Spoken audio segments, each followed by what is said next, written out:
بسم الله والصلاة والسلام على رسول الله سيدنا محمد صلى الله عليه وسلم. أنا أكلمكم النهاردة عن صلاة التسابيح وفضل صلاة التسابيح وإزاي نصلي صلاة التسابيح. صلاة التسابيح وصى بها الرسول صلى الله عليه وسلم عمه سيدنا العباس، وقال له إن استطعت تصليها في اليوم مرة، أو في الأسبوع مرة، أو في الشهر مرة، أو في العمر مرة، لأنها لها فضل كبير، تكفر الذنوب وتفرج الكروب ويقضي بها الله الحاجات. يعني اللي له حاجة ينوي يصلي صلاة التسابيح ويدعي بالحاجة بتاعته، وربنا إن شاء الله يقضي له الحاجة بتاعته، وربنا يغفر الذنوب للناس جميعا. وإحنا بقى في شهر رمضان الكريم، ربنا يجعله رمضان مبروك علينا وعلى العالم كله، ويكفر ذنوب الناس كلها أجمعين. يعني بنتقرب من الله وبندعي لربنا إن هو يفك الكرب ويزيل الهم عن الناس أجمعين ويقضي حوائج الناس جميعا. وقلت أقول لكم على صلاة التسابيح، يعني اللي ما يبقاش عارف يعرف، واللي عنده معلومة يقولها لنا، وربنا يصلح حال الجميع يا رب، وربنا يتقبل. صلاة التسابيح 4 ركعات، فيها 300 تسبيحة، بسبح في ال4 ركعات 300 مرة، يعني بمقدار كل ركعة 75 تسبيحة. أسبح أقول إيه؟ أقول أنوي بقى أصلي، إن كنت هصلي ركعتين أو هصلي 4 على حسب ما عاوزة أتصلي ركعتين ركعتين أو ال4 على بعض.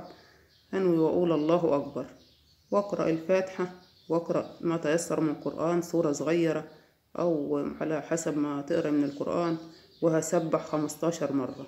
في كل مرة هقول سبحان الله والحمد لله ولا إله إلا الله والله أكبر، دي مرة. يبقى بعد الفاتحة والسورة القصيرة هقول أو الآيات من القرآن هقول 15 مرة، اللي هي سبحان الله والحمد لله ولا إله إلا الله والله أكبر. وبعد كده الركوع، بعد ما بقول سبحان رب العظيم 3 مرات، بقول 10 مرات برضو سبحان الله ولا إله إلا الله والحمد لله والله أكبر، كده مرة بكررها 10 مرات. وبقف بعديها من الركوع وبكررها برضو 10 مرات، اللي هي المرة الواحدة سبحان الله والحمد لله ولا إله إلا الله والله أكبر. واجي بقى عند السجود بقول سبحان رب الأعلى 3 مرات، وبعديها بقول 10 مرات سبحان الله والحمد لله ولا إله إلا الله والله أكبر، دي مرة بكررها 10 مرات. وبعد ما بعتدل من السجود وبدعي بقولها وكررها برضو 10 مرات تاني. يبقى كده أنا في الركعة صليت ب75 تسبيحة، 15 بعد الفاتحة، و20 في الركوع لما بركع ولما بقوم من الركوع، يبقى كده دي 35. وفي السجود 10، ولما بعتدل من السجود 10، يبقى كده 55. وبكررها في السجدة التانية 10، ولما بعتدل من السجدة قبل ما بقوم عشان أكمل الركعة اللي بعدها 10، كده 75 تسبيحة، ف4 ركعات ب300 تسبيحة.